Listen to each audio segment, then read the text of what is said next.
আমাৰ মিচিং হেণ্ডলুমৰ যিটো কাপোৰ কানি এইখিনি আজি অলপ আগতে কেইদিনমানৰ আগতে ছ'চিয়েল মিডিয়াত দেখা পাইছে আপোনালোকে। পাৱাৰ লুমত প্ৰডাকশ্যনটো আৰম্ভ হৈ গৈছে। আমাৰ শিপিনীসকলে বহুত তাৰমানে হেৰি হৈ আহিছে। এইটোৰ বিষয়ে আমি আলোচনা কৰিছোঁ ইয়াতে। আমি কেনেধৰণে এইখিনি প্ৰতিৰোধ কৰিব পাৰোঁ, তাৰমানে এইখিনি আমি কৰিবলৈ দিব নোৱাৰোঁ। আমি আজি খুব সুন্দৰভাৱে আলোচনা কৰিছোঁ। যেনেকৈ আমি অসম চৰকাৰকো জনাব লাগিব কেনেধৰণে আমি এইখিনিৰ ওপৰত ব্যৱস্থা ল'ব পাৰোঁ বা অসম চৰকাৰে কেনেধৰণে ব্যৱস্থা ল'ব পাৰে এইখিনিৰ ওপৰত আলোচনা কৰিছোঁ। খুব বেয়া ধৰণে অৰ্থনৈতিক প্ৰভাৱটো পৰিছে আমাৰ ইয়াতে গাঁওসমূহত। যিহেতু আমাৰ মিচিং চাদৰ মেখেলা যিটো দুসপ্তাহ লাগে এযোৰত, এইখিনিতো আমি 500 টকা দিব নোৱাৰোঁ ন। এইখিনি পাৱাৰ লুমত যিখিনি বস্তু বনাই আনে, মিচিঙৰ ডিজাইনত বনাই আনিছে, এইখিনি 400-500 টকা দি আছে। এইখিনিতো প্ৰভাৱ পৰিবই। এইখিনি আমি এনেকৈ চাই থাকিব নোৱাৰোঁ আৰু এইখিনি ব্যৱস্থা ল'বই লাগিব। আৰু আমাৰ যিসকল ইয়াতে আমাৰ মিচিং শিপিনী বা বিপণীসকলো জড়িত, কিছুমানে জড়িত হৈ আছে বুলি কৈছে। এইখিনি আমি কৈছোঁ, ইয়াৰ এই আপোনালোকৰ চেনেলৰ দ্বাৰাই কৈছোঁ, যিসকলে এইখিনি কাম কৰি আছে ভুল কেতিয়াও নকৰিব। নিজৰ স্বাভিমানৰ ওপৰত বা নিজৰ আৱেগটোৰ ওপৰত কেতিয়াও বিজনেছটো আপোনালোকে নকৰিব। যিহেতু আমি মিচিং ৰাইজে এইখিনিৰ ওপৰত খুব এইখিনি নজৰ দিব লাগিব আৰু চাব লাগিব। আমি ক্ষমা কৰাত কোনোৱে ৰৈ নাথাকে। এইখিনি বন্ধ কৰিবই লাগিব আৰু উচিত দামত বা উচিত হেৰিৰে আমি এইখিনি আমাৰ কৃষ্টি সংস্কৃতিবোৰ, আমাৰ কাপোৰ কানিবোৰ আমি লৈ যাবই লাগিব। মিচিং হেণ্ডলুম আমাৰ আৱেগ, আৰু এই আৱেগক আমি যিসকলে আজি অসাধু চক্ৰই ইয়াক বজাৰত বিক্ৰী কৰা বা বেপাৰ কৰা আৰম্ভ কৰিছে, এই কথাটোক লৈ আমাৰ TMPKৰ তৰফৰ পৰা সেইসকলক আমি সকিয়নি প্ৰদান কৰিছোঁ।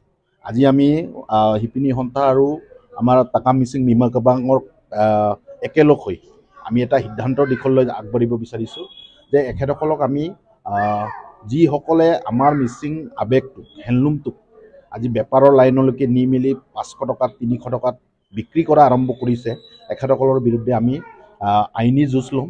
চৰকাৰক আমি অৱগত কৰিম। প্ৰথমে আমি গণতন্ত্ৰক বিশ্বাসী, যাৰ কাৰণে আমি গণতন্ত্ৰৰ প্ৰতি থকা সন্মান বা চৰকাৰৰ প্ৰতি থকা সন্মানক আমি প্ৰথমে আমাৰ অৱগত কৰিম।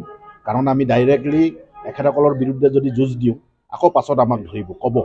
তো আমি অসমৰ মাননীয় মুখ্যমন্ত্ৰীক, আমাৰ শিপিনী সন্থা টাকা মিচিং মিমা কাবাং আৰু TMPK, আমি তিনিওটা সংগঠনে একেলগ হৈ আমি অসমৰ মাননীয় মুখ্যমন্ত্ৰীক প্ৰথমে অৱগত কৰিম। আৰু আমাৰ হাতত ডিটেইলছ আছে, ইনফৰ্মেশ্যন আছে।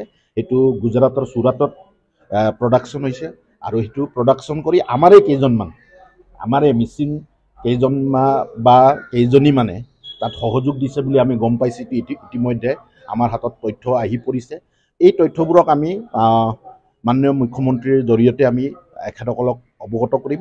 আৰু মাননীয় মুখ্যমন্ত্ৰীৰ জৰিয়তে চুৰাটত যিটো কোম্পানীয়ে বা যিটো কাৰখানাই এই প্ৰডাকশ্যনটো কৰিছে, মিচিং হেণ্ডলুমটোক ডাপ্লিকেচি কৰিছে, সেই কাৰখানাটোক বা সেই ফেক্টৰীটোক বন্ধ কৰাৰ কথা আমি অসমৰ মাননীয় মুখ্যমন্ত্ৰীক অৱগত কৰিম।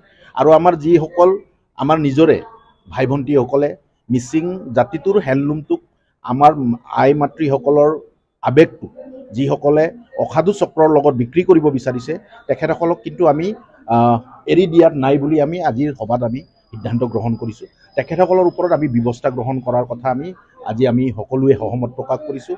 আৰু যিসকল কেইজনীমান মহিলাই বা বিপণীয়ে অসমৰ আমাৰে নিজৰ অসমীয়া ভণ্টীয়ে কোনোবাই নাজানি কৰিছে, মিচিং হেণ্ডলুমটোৰ আৱেগটো বুজি নাপায়, তেখেতসকলক আমি অৱগত কৰিবৰ কাৰণে আমি অসম চৰকাৰক বা অসমৰ মাননীয় মুখ্যমন্ত্ৰীক অৱগত কৰিম। কিন্তু বুজি পায় মিচিং জাতিৰ হেণ্ডলুমটো কিমান আৱেগ জড়িত আছে আমাৰ মহিলাসকলৰ লগত, সেই কথাটো বুজি পোৱাৰ পাছতো যিসকল মহিলাই এই অসাধু চক্ৰৰ লগত জড়িত হৈ কাম কাজত জড়িত আছে, তেখেতসকলৰ প্ৰতি আমাৰ এইবাৰ দয়া মমতা নাই। তেখেতসকলক আমি গ্ৰেপ্তাৰ কৰাৰ দাবী আমি অসমৰ মাননীয় মুখ্যমন্ত্ৰীক আমি দাবী জনাইছোঁ। অসমৰ মাননীয় মুখ্যমন্ত্ৰীয়ে যদি ব্যৱস্থা নলয়, তেতিয়াহ'লে আমাৰ মহিলাসকলে নেতৃত্ব দি আমি তাৰ বিৰুদ্ধে যুঁজিম। আপুনি বিচৰা বাতৰি পাব কেৱল নিউজ 18 এপত। নিউজ 18 এপ ডাউনলোড কৰিবলৈ স্কেন কৰক এই QR কোড। গুগল প্লে ষ্টৰতো পাব এই নিউজ 18 এপ।